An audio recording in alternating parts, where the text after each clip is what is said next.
सभी नागरिक सज्जन, माता भगिनी, अन्य माननीय लोग, आज यहाँ पर बहुत से शुभ योग एकत्र हुए। आद्य शंकराचार्य जी महाराज की जयंती आज है, इसका तो उल्लेख हुआ ही है। त्रिपुरा के लिए विशेष है, गरिया पूजा का पर्व जो चलता है संक्रांति से, उसकी आखिरी पूजा, शेष पूजा आज के दिन है। कोई भी अच्छा काम करने के पहले यहाँ गरिया पूजा होती है। तो ये हमारी परंपरा है। हम जिनको आदिवासी कहते हैं वो हमारे मूल है। हमारा सारा तत्वज्ञान, हमारे ऋषि मुनियों की तपस्या जंगलों में और कृषि में हुई है।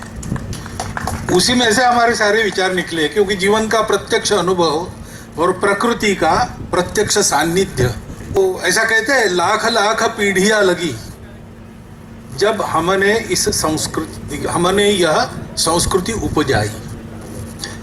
ये आज जो भारतवर्ष है, भारत की संस्कृति है, भारत का स्वभाव है, एक दिन में नहीं बना है।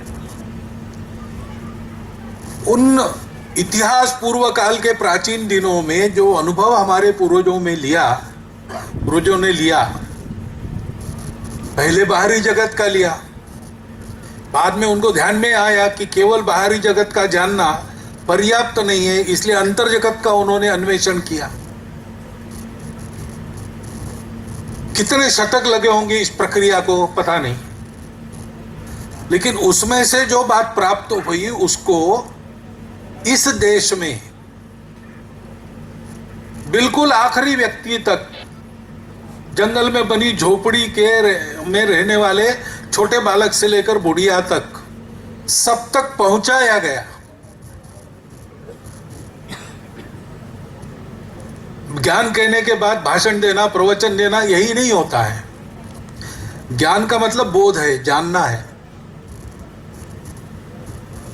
टी.एन. शेषन साहब ने ऐसा अपना संस्मरण लिखा है कि छुट्टी बिताने के लिए ऐसे ही किसी प्रदेश में गए होंगे, तो वहां घोंसले लगे थे। वो एक पक्षी होता है जो सुंदर आकार के घोंसले बनाता है, हिंदी में क्या कहते पता नहीं, मराठी में उसको बया पक्षी अथवा गौलन ऐसा कहते हैं। तो वो घोंसला दिखने में बड़ा सुंदर होता है। तो एक चरवाहा, उसका लड़का था वहां, छोटा बालक, अनपढ़, उसको उन्होंने कहा कि एक घोंसला उतार के दो, मैं तुमको 5 रुपए देता हूं। उसने कहा नहीं दूंगा।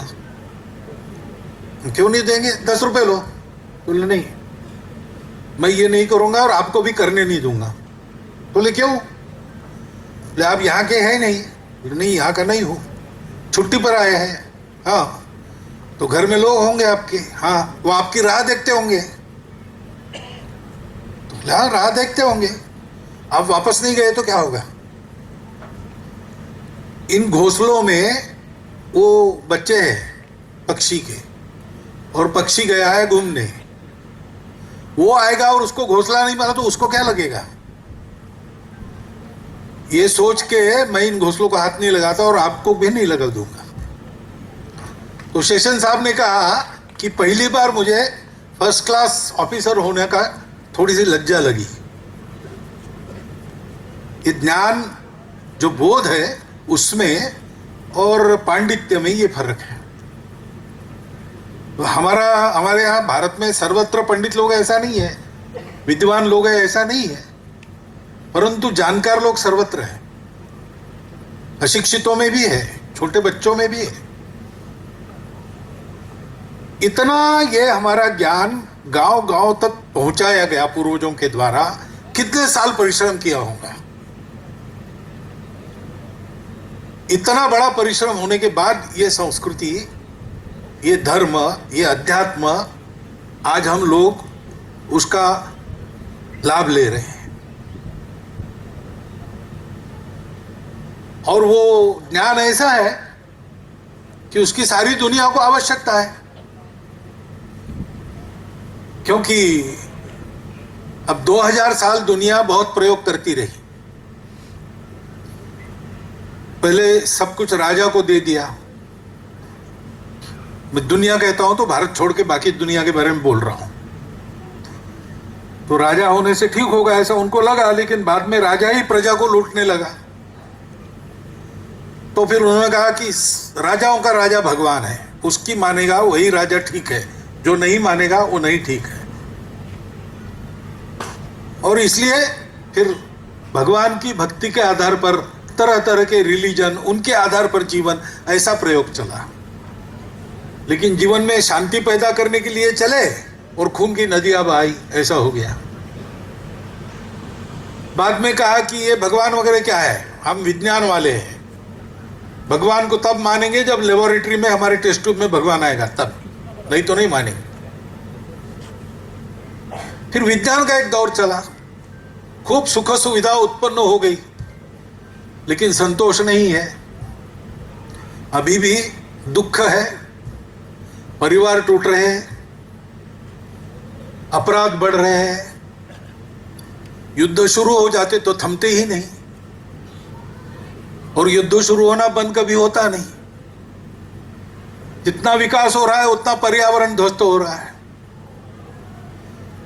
अब 2000 वर्ष ऐसे प्रयोग चलने के बाद दुनिया लड़खड़ा रही है और वो चाह रही है कि ये भारत का ज्ञान हमको मिले।